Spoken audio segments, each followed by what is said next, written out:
તો ભગવાન કૃષ્ણ રૂપમાં આવ્યા, રામ રૂપમાં આવ્યા. આ શાસ્ત્ર દ્વારા સિદ્ધ છે.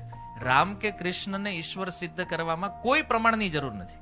તો પછી મૂળ ભગવાનને, અને ઘણીવાર લોકો એવું કે નહીં અમારા જે ભગવાન છે ને કૃષ્ણનો જ અવતાર છે, મૂળ કૃષ્ણને માનવા વાંધો હું જ તને ભાઈ, કૃષ્ણનો જ અવતાર છે તો વાયા હું કામ જાવું જ ભાઈ તારે? ડાયરેક્ટ કૃષ્ણને માનવામાં શું પ્રોબ્લેમ છે? અજ્ઞાનના કારણે એ પોતાના કહેવાતા ઠગ અવતારોને આજે લોકો પૂર્ણ પુરુષોત્તમ બનાવવા માટે તનતોડ મહેનત કરી રહ્યા છે. ના ના, આને સિક્કો મારી દો, પણ ગમે એટલા સિક્કા લગાવો, ભગવાન ભગવાન જ રહે. ગધેડો કોઈથી ઘોડો થાય?